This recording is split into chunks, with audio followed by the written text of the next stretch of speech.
Hello friends, എൻ്റെ പുതിയൊരു വീഡിയോയിലേക്ക് എല്ലാവർക്കും സ്വാഗതം. ഇന്ന് ഞാനിവിടെ പരിചയപ്പെടുത്താൻ പോകുന്നത് സീഡ് ട്രേയിൽ എങ്ങനെ നമുക്ക് വിത്തുകൾ പാകാമെന്നുള്ളതാണ്. ഇതാണ് നമ്മുടെ സീഡ് ട്രേ.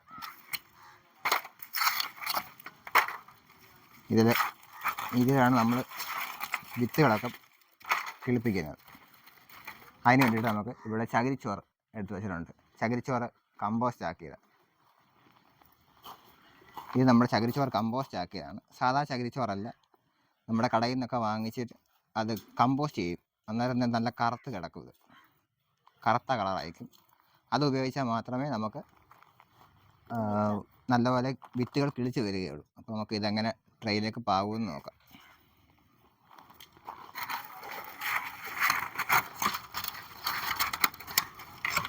ആദ്യമേ തന്നെ നമുക്കൊരു ട്രേ എടുക്കാം. ട്രേ എടുത്ത ശേഷം കുറച്ച് ചകിരിച്ചോറിടുക, മണ്ടയിലേക്ക് ഇടുക. നിരത്തിയതിന് ശേഷം ഇതിങ്ങനെ നിരത്തി കൊടുക്കണം. എല്ലാ കിഴുത്തയിലും ഇത് വീഴണം. ഇങ്ങനെ ജസ്റ്റ് നിരത്തി കൊടുത്താൽ മാത്രം മതി. നേരത്തെ ഇട്ട് ഇത് കിടന്ന ചീരയുടെ തോന്നുന്നു, ചീര വിത്ത് കിളിച്ചിട്ടുണ്ട്. കമ്പോസ്റ്റ് ആക്കാതെ ചെയ്ത് കഴിഞ്ഞാൽ ഇത് കിളിക്കത്തില്ല.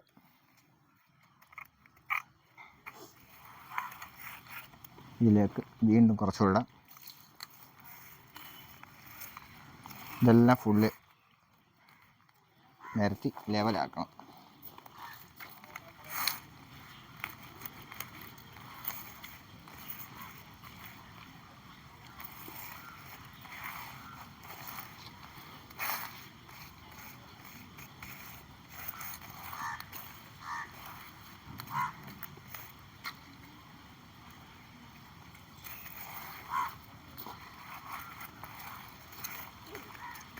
ലെവലാക്കിയ ശേഷം നമ്മളിപ്പോൾ ഇന്നിവിടെ ഇടാൻ പോകുന്നത് ആനക്കൊമ്പൻ വെണ്ടയാണ്. ഇത് ഗ്രീൻലാൻഡ് സീഡ്സാണ്. ഇതിൽ ഏകദേശം ഒരു 30 രൂപ വിലയുള്ളൂ. ഒരു പാക്കറ്റിന് 30 രൂപ വിലയാണ്. അത് നമുക്ക് കീറി എല്ലാത്തിലും ഇടാം.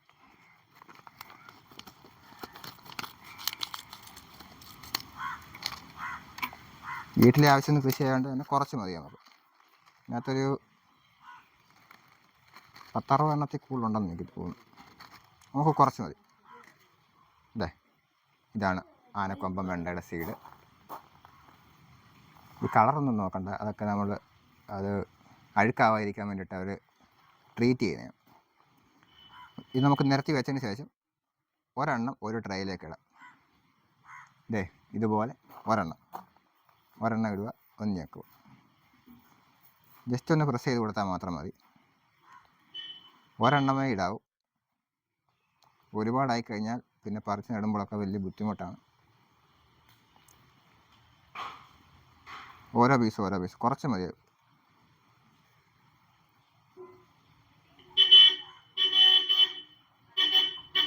ഇങ്ങനെയല്ല ഇടാം.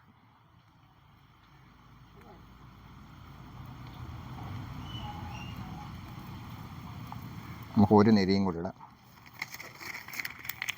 ട്രീറ്റ് ചെയ്യാതെ ചകിരിച്ചോറ് ഇട്ട് കഴിഞ്ഞാൽ അത് കിളിക്കില്ല. അതുകൊണ്ട് ട്രീറ്റ് ചെയ്ത് കമ്പോസ്റ്റ് ആക്കിയത് തന്നെ മേടിക്കണം. ഇത് നമ്മുടെ വളക്കടയിലൊക്കെ വാങ്ങാൻ കിട്ടും. കിലോയ്ക്ക് 10 രൂപയൊക്കെ വിലയുള്ളൂ.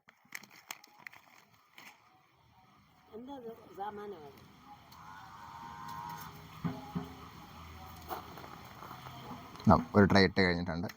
നമുക്ക് ഇനി കുറച്ച് തക്കാളിയും കൂടെ ഇടാം.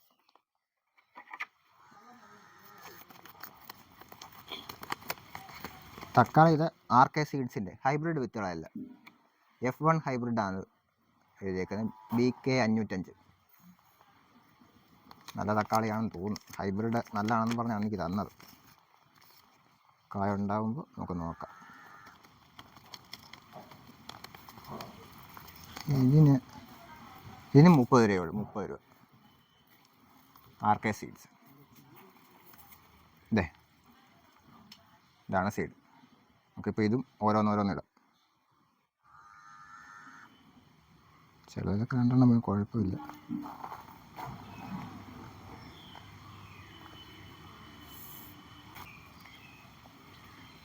അത്രയും മതി. ബാക്കി നമുക്ക് ഇതിൽ തന്നെ ഇട്ട് സൂക്ഷിച്ച് വച്ചേക്കാം. അതിന് ശേഷം നമുക്ക് ഇച്ചിരി കൂടെ എടുത്ത് മണ്ണിട്ടിട്ട് മണ്ണല്ല ചകിരിച്ചോറിട്ട് ഒന്നുകൂടെ ലെവലാക്കി കൊടുക്കുക.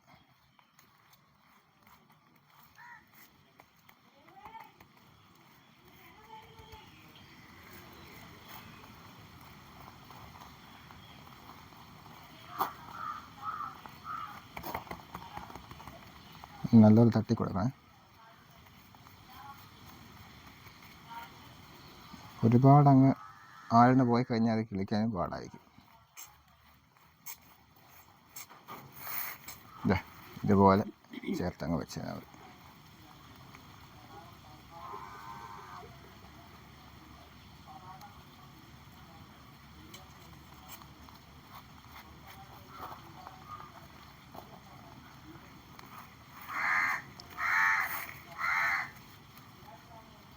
അപ്പോൾ ഇത്തരം പരിപാടിയേ ഉള്ളൂ നമ്മുടെ സീഡ് ട്രൈയിലേക്ക് പാകുന്നത്. ഇനി ഇത് തണലത്ത് വെച്ചിട്ട് വെള്ളം ഒഴിച്ചു കൊടുക്കാം. അപ്പോൾ നമുക്കിതിൽ കുറച്ച് വെള്ളം നനച്ച് കൊടുക്കാം. വെള്ളം നമ്മൾ നനച്ച് കൊടുക്കുന്നത് സ്പ്രേ ചെയ്യുകയാണ്. ഇതുപോലെ സ്പ്രെയറാണ്. ഇതിങ്ങനെ എയർ പമ്പ് ചെയ്ത് കയറ്റിയിട്ട് വേണം സ്പ്രേ ചെയ്യാൻ. കുറച്ച് വെള്ളം ഇങ്ങനെ സ്പ്രേ ചെയ്ത് കൊടുത്താൽ മതി. സ്പ്രേ ചെയ്യാവും. ഇങ്ങനെ വെള്ളം സ്പ്രേ ചെയ്ത് കൊടുക്കുക. ഒത്തിരി നനയ്ക്കണമെന്നില്ല, ചെറുതായിട്ടൊന്ന് നനച്ചിട്ട് തണലത്ത് വെക്കണം. അപ്പോൾ ഇത്രയേ ഉള്ളൂ വിത്തുകൾ നമ്മൾ ട്രൈയിൽ പാകുന്നത്. ഇനി ഇത് 2-3 ദിവസം ഇങ്ങനെ നനച്ച് കൊടുക്കണം അടുപ്പിച്ച്. അത് കഴിയുമ്പോൾ ഇത് മുളച്ച് വരും. അത് കഴിഞ്ഞിട്ട് ഒരു 10-15 ദിവസം 2 ഇല പ്രായമൊക്കെ ആകുമ്പോൾ നമുക്ക് പറിച്ച് നടാം. അപ്പം വീഡിയോ എല്ലാവർക്കും ഇഷ്ടപ്പെട്ടെന്ന് വിചാരിക്കുന്നു. എല്ലാവരും ലൈക്ക് ചെയ്യുക, ഷെയർ ചെയ്യുക, സബ്സ്ക്രൈബ് ചെയ്യുക.